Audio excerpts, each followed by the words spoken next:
I'm Andrew Thomas, publishing editor of Communicate magazine. I'm joined by Steph Brown from On Point Marketing here at the Elwood Attfield Gallery, and we're talking about awards.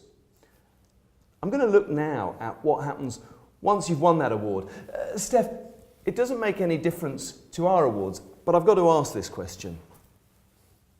If you take a table, are you more likely to win? No is the short answer. Firstly, think about the logic of the awards process.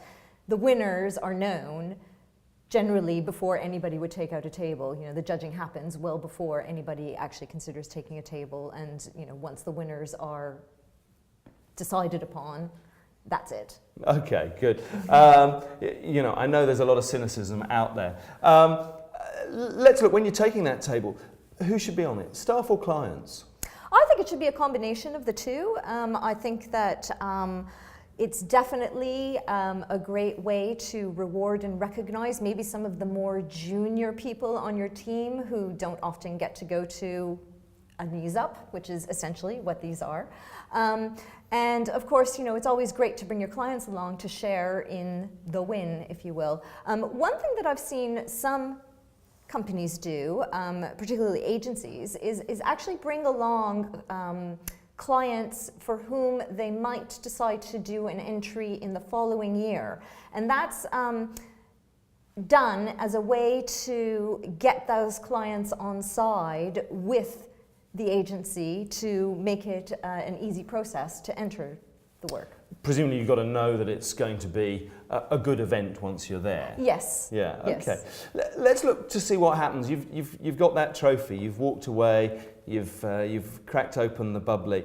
The next day, how can companies maximise their win? Can we look at some of the ways that, Sure. that both agencies and in-house organisations are doing that? Sure. I think that much like PR, winning an award is only as good as the people who know about it. So you need to let people know about it. And those people can range from clients, prospects, your own people, the media.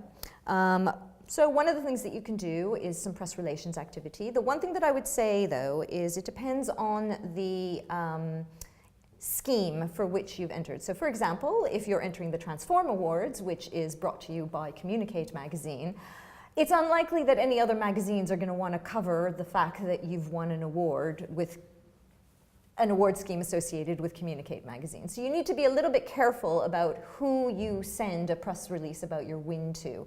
What you might want to consider instead is industry-specific vertical media. So, you know, if you've won an entry that has to do with the oil and gas industry, you send it along to some oil and gas publications. Okay, that makes sense. And what about social?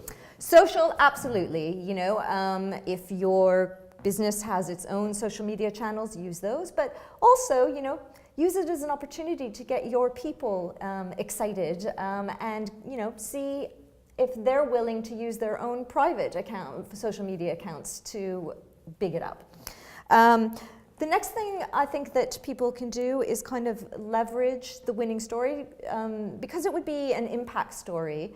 Obviously, there are lessons that could be learned for other people. So maybe consider writing a blog piece about the story or a thought leadership piece that you then sell on to another publication. Obviously, having a third-party endorsement is great, but if you can't get that third-party endorsement, you can always self-publish on your own website. I think as well there are business development activities that you can be doing, both internally for your own people and externally. So, you know, don't forget to sort of post the news onto your website. Don't forget to look at your current case study, and if it's not up to date with the information that you have put into your entry, update it. Look at, you know, do you have printed case studies? You know, it can be a costly exercise to reprint. So instead consider maybe getting, you know, a little sticker, creating a little sticker that endorses the fact that that has won whatever award scheme it's won. Think about dressing your reception area or your meeting rooms. Think about, you know, what you can do for your employees. Maybe you sort of, I don't know, get a bunch of branded cupcakes or something like that to celebrate things. So there's a myriad of things that can be done, and really the only thing that's sort of stopping you is your own imagination. Okay, fantastic. Well, thanks very much, Steph. There you go. Make sure you win the award, and when you do, big it up. Thank you.